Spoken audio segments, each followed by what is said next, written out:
the class all of you. This is day number 22. ನಾವು ಇವತ್ತ trigonometry ಚಾಪ್ಟರ್ದಾಗಿಂದ 3 marks questions ಯಾವ್ಯಾವ ಬಂದಿದ್ವಲ್ಲ ಹಿಂದಿನ ಕ್ವಶನ್ ಪೇಪರ್ದಾಗಿಂದ ಅವು ಎಲ್ಲ ಇವತ್ತ ಮುಗಿತಾವು. ಈ ಕ್ವಶನ್ ಮಾಡಿಬಿಟ್ರೆ ನಮ್ಗೆ ನಾವು 4 ಮಾರ್ಕ್ಸ್ ಕ್ವಶನ್ ಅನ್ನ ಸಾಲ್ವ್ ಮಾಡುವಂತ ಸಿಚುವೇಶನ್ ಬರುತ್ತೆ ನಮ್ಗೆ. ಓಕೆ, ಈಗ ಏನ್ ಮಾಡೋಣ ಅಂತಂದ್ರೆ ಈ ಕ್ವಶನ್ ಸಾಲ್ವ್ ಮಾಡ್ಬಿಡೋಣ ವಿದೌಟ್ ವೇಸ್ಟಿಂಗ್ ದ ಟೈಮ್. ಆಮೇಲೆ ಏನ್ ಮಾಡೋಣ ಅಂತ ನಾಳೆಯಿಂದ 4 ಮಾರ್ಕ್ಸ್ ಕ್ವಶನ್ ಸಾಲ್ವ್ ಮಾಡೋಣ. ರೈಟ್, ಸ್ಟಾರ್ಟ್ ಮಾಡೋಣ ಕ್ವಶನ್. ನೋಡ್ರಿ ಏನೈತಿ, ಪ್ರೂವ್ ದ್ಯಾಟ್ ಅಂತ ಕೊಟ್ಟಾರ. ನಮ್ಮ ಹತ್ರ LHS ಐತಿ, ಆಮೇಲೆ RHS ಐತಿ. ನಾವೇನ್ ಮಾಡೋಣ, ಕನ್ಸಿಡರ್ LHS ಅಂತ ಹೇಳಿ LHS ತಗೊಳ್ಳೋಣ ಅಂತ, ಆಮೇಲೆ ಅದು ಹೆಂಗ್ ಬರುತ್ತೋ ಅದನ್ನೆಲ್ಲ ಸಾಲ್ವ್ ಮಾಡ್ಕೊಂತ ಹೋಗಿ RHS ಅನ್ನ ತಗೊಂಡ್ ಬರೋಣ. ಓಕೆ, ಸ್ಟಾರ್ಟ್ ಮಾಡೋಣ. Consider LHS. ಕನ್ಸಿಡರ್ LHS ಏನಂತೈತಿ ನೋಡ್ರಿ, sec A minus cos A into ಏನಿರಲಿಲ್ಲ ಇಂಟು ಇರುತ್ತೆ, ಆಮೇಲೆ cot A plus tan A. ಆಯ್ತಾ, ಸ್ಟಾರ್ಟ್ ಮಾಡೋಣ. ಭಾಳ ಈಸಿ ಪ್ರಾಬ್ಲಮ್ ಐತಿ ಆ್ಯಕ್ಚುಲಿ ಅದು. ನೋಡ್ರಿ, ನಮ್ಗೆ ಎಲ್ರಿಗೂ ಗೊತ್ತೈತಿ ಸೆಕ್ A ಅಂತಂದ್ರೆ ಏನು, ಸ್ಟ್ಯಾಂಡರ್ಡ್ ಟ್ರಿಗ್ನೋಮೆಟ್ರಿಕ್ ಫಂಕ್ಷನ್ ಐತಿ, ಅಥವಾ ಫಾರ್ಮುಲಾ ಅನ್ಕೋರಿ, 1 ಡಿವೈಡೆಡ್ ಬೈ ಕಾಸ್ A ಬರುತ್ತೆ. ಸೆಕ್ A ಅಂತಂದ್ರೆ 1 divide by cos A minus cos A ಹೆಂಗೆ ಬರೀರಿ, ಕಾಸ್ A ಅಂತನ ಬರೀರಿ. ಇವೆಲ್ಲ ನಾವು ಯಾಕೆ ಹಿಂಗ ಮಾಡ್ಬೇಕಪ್ಪ ಅಂತಂದ್ರೆ ನಮ್ಗೆ ಆನ್ಸರ್ ಬರೋದಿರುತ್ತೆ, ಚೆಕ್ ಮಾಡಿ ನೋಡೋದು. ಯಾಕಂದ್ರೆ ಎಲ್ಲಾ ಟೈಮ್ದಾಗೂ ನಾವೀಗ ಪ್ರಾಕ್ಟೀಸ್ ಮಾಡೋದನ್ನೇ ಹೇಳತ್ತೀನಿ, ಎಕ್ಸಾಮ್ದಾಗಲ್ಲ. ನಾವು ಮೊದಲೇ ಏನ್ ಮಾಡ್ಬೇಕಪ್ಪ ಅಂದ್ರ ತಿಳ್ಕೊಂಡಿರ್ಬೇಕು, ಈ ರೀತಿ ಮಾಡಿ ನೋಡಿ ಮತ್ತ ಆ ರೀತಿ ಮಾಡಿ ನೋಡಿ, ನಮ್ಗೆ ಒಂದು ಐಡಿಯಾ ಬಂದಿರ್ತಿದ್ ಹಿಂಗ ಸಾಲ್ವ್ ಮಾಡ್ಬೇಕಂತೇಳಿ. ಓಕೆ, ಈಗ ಕಾಸ್ A ಅಂತಂದ್ರೆ ಹೆಂಗ್ ಬರೀಬಹುದು, ಕಾಸ್ A ಡಿವೈಡ್ ಬೈ 1 ಅಂತ ಬರೀಬಹುದು, ಮುಗಿತದ. ಇಂಟು ಹಾಕೋನು. ಈ ಕಡೆ ಕಾಟ್ A ಅಂತಂದ್ರೆ ಏನು, cos A divided by sine. ಇವೆಲ್ಲ ಫಾರ್ಮುಲಾಸ್ ನಿಮ್ಗೆಲ್ಲ ಗೊತ್ತಾಗಿರುತ್ತೆ, ನೀವು ಓದಿದ್ರ. ಇಲ್ಲಾಂದ್ರೆ ಓದ್ಕೋರಿ. ಟ್ಯಾನ್ A ಅಂತಂದ್ರ sine A divided by cos A. Correct. ಈಗ ಹೋಗೋಣ ಮುಂದೆ. ಸಿಂಪಲ್ ಆಗಿ ನಾವು ಸಾಲ್ವ್ ಮಾಡ್ತೀವಲ್ಲ ಹಂಗೆ ಮಾಡ್ರಿ. ಈ ಕಡೆ ನೋಡ್ರಿಲೆ 1 ಇಂಟು 1 ಏನು ಬರುತ್ತಾ, 1 ಬರುತ್ತೆ. Cos A into cos A, cos square A ಬರುತ್ತೆ. ಮಿಡಲ್ ಮೈನಸ್ ಇತ್ತು, ಮೈನಸ್ ಹಾಕಿನಿ. ಲಾಸ್ಟಿಗೆ ಇದನ್ನ ಎರಡು ಮಾಡೋಣ, cos A into 1 cos A. Okay, next cos A into cos A, cos square A plus ಈ ಪ್ಲಸ್ ಹಾಕ್ರಿ. Sine A into sine A, sine square A. ನೀವು ಮತ್ತೆ cos A into cos A ಯಾಕೆ ಕಾಸ್ ಸ್ಕ್ವೇರ್ ಯಾಕೆ ಅದನ್ನ care ಏನು ಹೇಳಕ್ಕಾಗಂಗಿಲ್ಲ. ಇವೆಲ್ಲ ಬಹಳ ಬೇಸಿಕ್ ವಿಷಯ, ನಿಮ್ಗೆ ಗೊತ್ತಿರ್ಬೇಕು ಇವು. Cos A into cos A, cos square A. 2 into 2 ಹೆಂಗೆ 2 ಸ್ಕ್ವೇರ್ ಬರಿತೀವಲ್ಲ ಹಂಗ same. Sine A into sine A, sine square A. Last step ಯಾವ್ದು ಗೊತ್ತಲ್ಲ, ಕೆಳಗಿನು sine A into cos A ಅಂದ್ರೆ sine A into cos A ನ ಬರೀರಿ, ಅದಕ್ಕೆ ಮಾಡೋಕ್ಕಾಗುತ್ತೆ.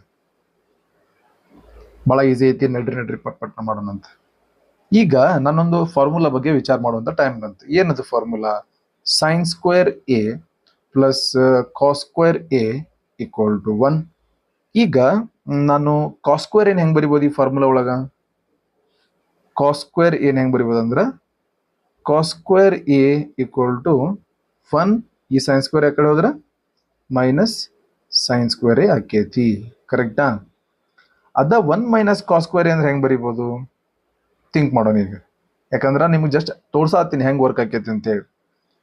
ಇದ ಫಾರ್ಮುಲಿಂದ ಈಗ ನೆಕ್ಸ್ಟ್ ಇದು ಫಸ್ಟ್ಗೆ 1 ಬರ್ತೀನಿ. ಈಗ 1 ಈ ಕಡೆ ಐತದ, ಅಲ್ಲೇ ಇರಲಿ. ಈಗ ಕಾಸ್ ಸ್ಕ್ವೇರ್ನ ಏನ್ ಮಾಡೋಣ, ಈ ಕಡೆ ಕಳಿಸೋಣ ಅಂತ.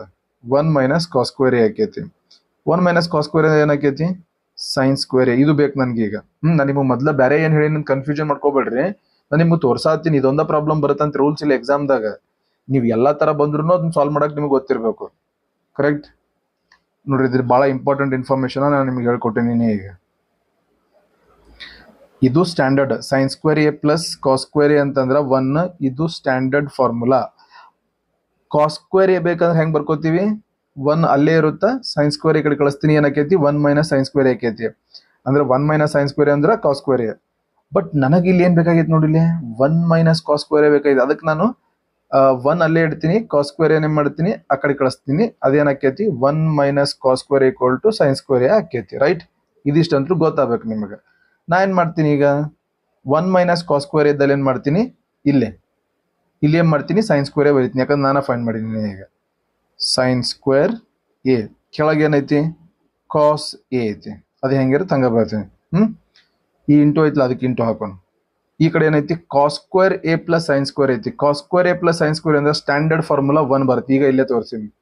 ಸೊ 1 ಬರುತ್ತೆ ಡಿವೈಡೆಡ್ ಬೈ ಸೈನ್. ಇಲ್ಲಿ ಐತ್ಲಾ, sine A into cos A ಹೆಂಗೈತಿ ಹಂಗ ಬರೀರಿ. Sine A into cos A. ಬೇಕಾದ್ರೆ ನೋಡಿರಿ ಚಂದಾಗ ಎಲ್ಲ ರೈಟ್. ನೋಡ್ರಿ ಬೇಕಾದ್ರೆ ಹೆಂಗೆ ಬರುತ್ತೆ ಅಂತ ಹೇಳಿ ಎಲ್ಲ ತೋರ್ಸಾತೀನಿ ನಿಮಗೆ ನಾನು ಸ್ಟೆಪ್ ಬೈ ಸ್ಟೆಪ್ ನೋಡೀನಿ. ಓಕೆ, ಕಂಟಿನ್ಯೂ ಮಾಡೋಣಂತ. ಈಗ ನಾ ಏನು ಮಾಡ್ತೀನಿ ಗೊತ್ತಾ, ಈ ಸೈನ್ ಸ್ಕ್ವೇರ್ ಐತಿಲ್ಲ ಅದನ್ನ ಹೆಂಗೆ ಬರಿತೀನಿ ಗೊತ್ತಾ, sine A into sine A ಬರಿತೀನಿ. Sine A into sine A divided by cos A ಅಂತ ಬರಿತೀನಿ. Into 1 divided by sine A into cos A ಅಂತ ಬರದ್ನ. ಇಲ್ಲೇ ಒನ್ ಸೈನ್ ಎ ಕ್ಯಾನ್ಸಲ್ ಆಗುತ್ತೆ. ಯಾಕಂದ್ರೆ ಒಂದು ಸೈನ್ ಎ ಮ್ಯಾಗ ಐತಿ, ಒಂದು ಸೈನ್ ಎ ಕೆಳಗೈತಿ. ಒಂದ್ ಮೇಲೆ ಒಂದು ಕೆಳಗಿದ್ರೆ ಡಿವಿಷನ್ ರಿಲೇಶನ್ಶಿಪ್ ಇರುತ್ತೆ. ಕ್ಯಾನ್ಸಲ್ ಮಾಡೋಕ್ಕಾದ್ರೆ ಸೇಮ್ ಇದ್ರೆ ಮಾಡ್ರಿ, ಸೇಮ್ ಅದಾವು ಮಾಡೀನಿ. ಏನು ಉಳಿದು ಈಗ ನೆಕ್ಸ್ಟ್ ಸೈನ್ ಎ ಉಳ್ದೈತಿ. ಇಲ್ಲಿ ಒಂದು ಕೆಳಗ ಕಾಸ್ ಎ ಐತಿ ಇಂಟು ಇಲ್ಲಿ ಮ್ಯಾಲೆ 1 ಐತಿ, ಕೆಳಗೆ ಒಂದು ಕಾಸ್ ಎ ಉಳ್ದೈತಿ. ನಮಗೆ ಎಲ್ಲರಿಗೂ ಗೊತ್ತೈತಿ, ಯಾಕಂದ್ರೆ ನಾವು ಪ್ರಾಕ್ಟೀಸ್ ಮಾಡೀವಿ. ಪ್ರಾಕ್ಟೀಸ್ ಮಾಡ್ಲಾರ್ದಂತರೂ ಬೇರೆ ಏನು ಮಾಡೋಕ್ಕಾಗಂಗಿಲ್ಲ, ಬೇರೆ ದಾರಿನ ಇಲ್ಲ ಅದಕ್ಕೆ. Sine A divided by cos A ಅಂತಂದ್ರೆ ಏನು ಬರುತ್ತಾ, ಟ್ಯಾನ್ ಎ ಬರುತ್ತಾ.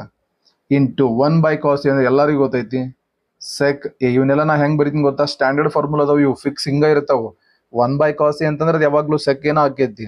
Sign divide by cos A ಅಂತಂದ್ರೆ ಯಾವಾಗಲೂ ಟ್ಯಾನ್ ಏನು ಆಕೈತಿ. ಇದಕ್ಕೆ ಬೇರೆ ಆಪ್ಷನ್ ಇಲ್ಲ, ನೀವು ಕರೆಕ್ಟ್ ಬ್ಯಾಟ್ ಮಾಡಿಟ್ಕೋಬೇಕು ಇವನ್ನ.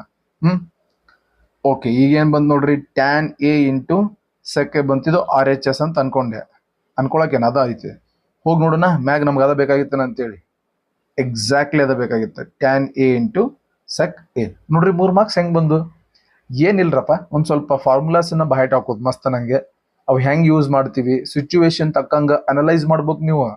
ಇದನ್ನ ಯಾಕೆ ಹಂಗೆ ಬರ್ತೀನಿ, ಅದನ್ನ ಯಾಕೆ ಹಿಂಗೆ ಬರ್ತೀನಿ ಅಂತಲ್ಲ, ನನಗೆ ಆನ್ಸರ್ ಬಂತಾ, ನನಗೆ ಆನ್ಸರ್ ಬರಾಕತ್ತಾ, ಫಾಲೋ ಮಾಡು. ಇಲ್ಲ ಅಂದ್ರೆ ಇಲ್ಲ ಚೇಂಜ್ ಮಾಡ್ಕೊ ಮೆಥಡ್, ಮತ್ತೆ ಒಳ್ಳೆ ಹಂಗಿರುತ್ತೆ ಅಷ್ಟೇ. ಓಕೆ, ಈಗ ಫಸ್ಟ್ ಒನ್ ಮುಗೀತು, ಸೆಕೆಂಡ್ ಒನ್ ಮಾಡೋಣ ಅಂತ.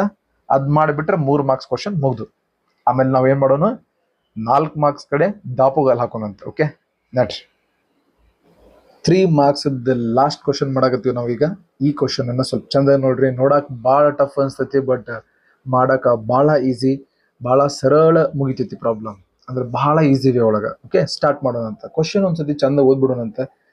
ಇದನ್ನ ಭಾಳಷ್ಟು ಅಂತಿರ್ತೀನಿ, ಕ್ವಶನ್ ಚಂದ ಓದ್ಬಿಡೋಣ ಅಂತ. ಯಾಕಂದ್ರೆ ನಾವು ಸಾಲ್ವ್ ಮಾಡ್ಬೇಕಂದ್ರೆ ನಮ್ಗೆ ಯಾರ್ಯಾರು ದಾರಿ ತೋರಿಸೋರಪ್ಪ ಅಂದ್ರೆ ಅವ್ರ ಕ್ವಶನ್, ಮತ್ತೆ ಬೇರೆ ಯಾರು ಇಲ್ಲ. ಸ್ಟಾರ್ಟ್ ಮಾಡೋಣ. If A, B and C are interior angles of a triangle, then prove that LHS equal to RHS. This is LHS, this is RHS. ಇದು ಪ್ರಾಬ್ಲಮ್ ಹೆಂಗೆ ಸಾಲ್ವ್ ಮಾಡೋದು? ಫಸ್ಟ್ ಸ್ಟೇಟ್ಮೆಂಟ್ ಏನೈತಿ ಅದನ್ನ ಯೂಸ್ ಮಾಡ್ಕೊಳ್ಳೋಣ. ಒಂದು ಟ್ರಯಾಂಗಲ್ ಒಳಗೆ ಇರುವಂತಹ ಇಂಟೀರಿಯರ್ ಆ್ಯಂಗಲ್ಸ್ ಎಷ್ಟು ಇರ್ತಾವೆ? 3 ಇರ್ತಾವೆ. ಅವು ಯಾವುದಂದ್ರೆ, ಒಂದು ಎ, ಇನ್ನೊಂದು ಬಿ, ಇನ್ನೊಂದು ಸಿ. ಒಂದು ಟ್ರಯಾಂಗಲ್ ತೋರಿಸ್ತೀನಿ ನಾನು ನಿಮ್ಗೀಗ. ಒಂದು ಟ್ರಯಾಂಗಲ್ ರಫ್ ಆಗಿ ಡ್ರಾ ಮಾಡ್ತೀನಿ ಅಂತ ನೋಡ್ರಿ. ಇದ್ರೊಳಗೆ 3 ಆ್ಯಂಗಲ್ಸ್ ಇರ್ತಾವೆ. 1, 2, 3 ಇರ್ತಾವೆ ಟ್ರಯಾಂಗಲ್ಸ್ ಒಳಗೆ, ಇಂಟೀರಿಯರ್ ಆ್ಯಂಗಲ್ಸ್. ಸೊ ಒಂದಕ್ಕೆ ಏನು ಹೆಸರು ಕೊಡ್ತಾರ? ಎ ಅಂತ, ಇನ್ನೊಂದು ಬಿ ಅಂತ, ಇನ್ನೊಂದು ಸಿ ಅಂತ. ಈಗ ಅವರ ಹೇಳತ್ತಾರ ಇವು 3 ಒಂದು ಟ್ರಯಾಂಗಲ್ ಇಂಟೀರಿಯರ್ ಆ್ಯಂಗಲ್ಸ್ ಅದಾವ ಅಂತ ಹೇಳತ್ತಾರ. Very much clear it is. ನನಗೊಂದು ವಿಷಯ ಗೊತ್ತೈತಿ, ಚಂದ ಬರಿಬೇಕಾ ಎಕ್ಸಾಮ್ದ ನೀಟಾಗಿ. Reason A plus B plus C equal to ಎಷ್ಟಾಗುತ್ತಾ? 180 ಡಿಗ್ರಿ ಆಗುತ್ತಾ? ಆ್ಯಕ್ಚುಲಿ ಹಿಂಗೆ ಬರಿಬೇಕಾ, angle A plus angle B plus angle C equal to 180 degree ಅಂತ ಬರಿಬೇಕು. ಇದು ಸಿಂಪ್ಲಿಸಿಟಿ ABC ಅಂತ ಬರ್ತಿದ್ದೆ. ಯಾಕಂತ ಹಿಂಗೆ ಬರ್ಬಿಡು ನೀಟಾಗಿ. ಯಾಕಂದ್ರೆ ಎಕ್ಸಾಮ್ದ ನಮ್ಮ ಮಾರ್ಕ್ಸ್ ಏನು ಬೇಕಾದ್ರೂ ಮಾಡಿ ತೆಗಿಬೋದಲ್ಲ ಅವರು. ಅದಕ್ಕೆ ನಾವು ಭಾಳ ಕ್ಲಿಯರ್ ಆಗಿರ್ಬೇಕು ನಮ್ಮ ಒಂದು ವಿಚಾರಗಳ ಜೊತೆಗೆ. ಇದಕ್ಕೆ ಏನು ಕರಿತೀವಿ? 7th 8th 9th ಎಲ್ಲ ಕಡೆ ಯೂಸ್ ಮಾಡಿವಿ, 10th ಯೂಸ್ ಮಾಡಿವಿ. ಇದಕ್ಕೆ ಏನಂತೀವಿ ಅಂದ್ರೆ angle sum property of triangle. ಏನು ಹೇಳ್ತಿದೆ angle sum property of triangle ಅಂದ್ರೆ, ನೋಡಪ್ಪ ಒಂದು ಟ್ರಯಾಂಗಲ್ ಯಾವ್ದು ಬೇಕಾರ್ತವೋ ಅದ್ರೊಳಗೆ ಏನು 3 ಇಂಟೀರಿಯರ್ ಆ್ಯಂಗಲ್ಸ್ ಇರ್ತಾವಲ್ಲ, ಅವ್ನು 3 ಕೂಡಿಸಿದ್ರೆ 180 ಬರುತ್ತೆ. ಇದೆ ನೋಡಪ್ಪ angle sum property of triangle ಅಂದ್ರೆ. ಡನ್. ಬಟ್ ಸಿಂಪ್ಲಿಸಿಟಿ ಹೆಂಗೆ ಬರ್ಕೋತೀನಿ ನಾ ಈಗ?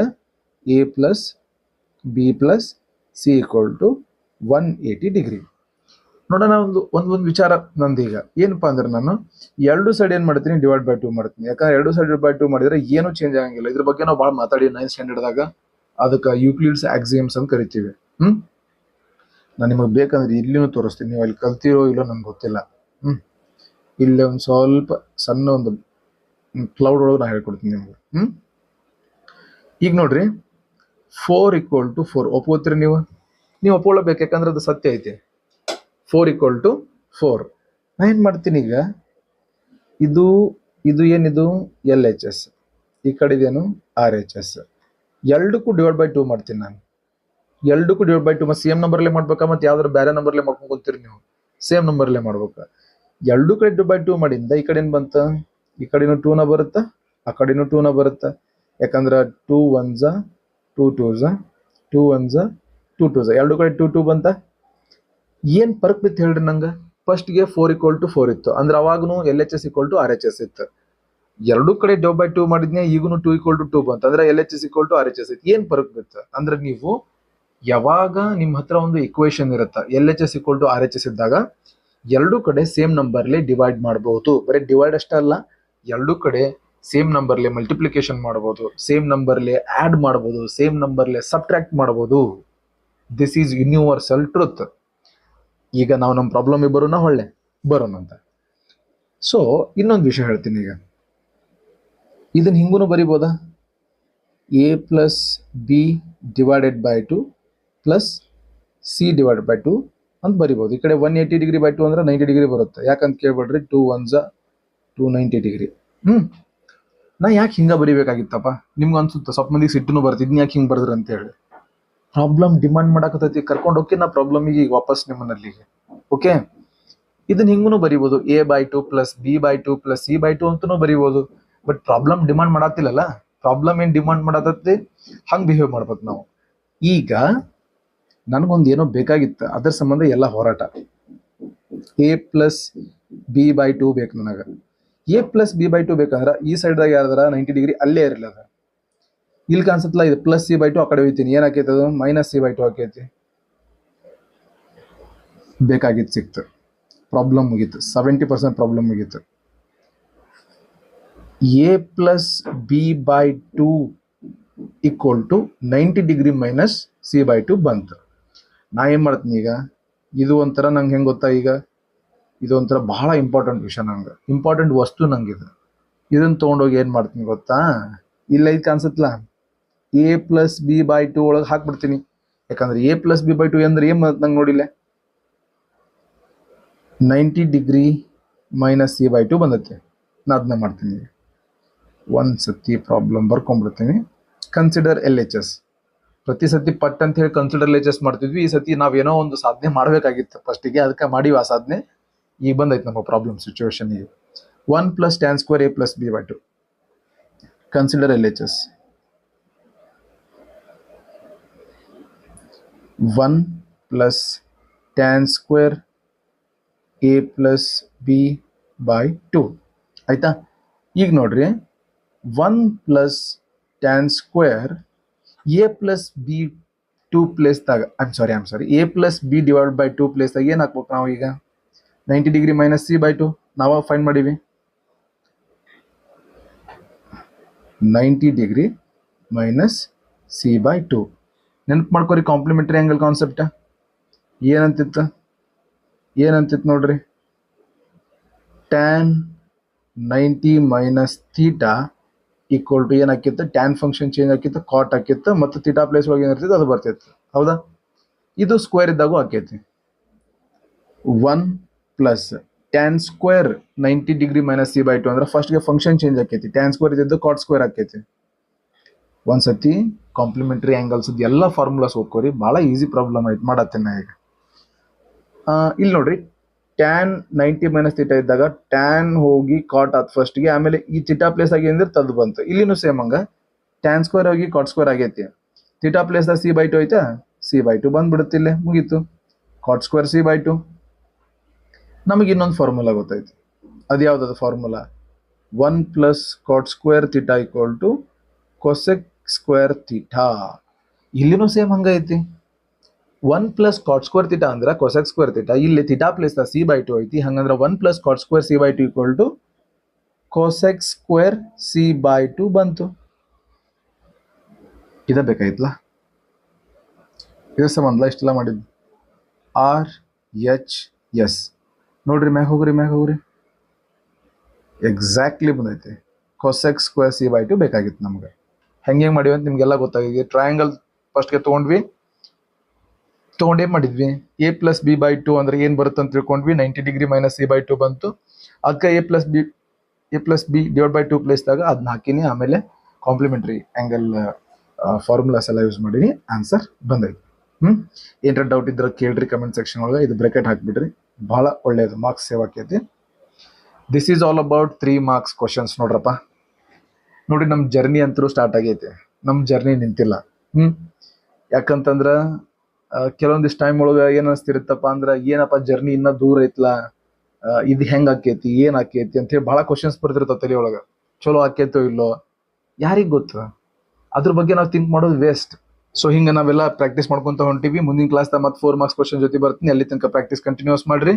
ಏಮ್ ಬಗ್ಗೆ ಒಟ್ಟಾಗಿ ಮರೆಯಕ್ಕೆ ಹೋಗ್ಬೇಡ್ರಿ. Right, good bye.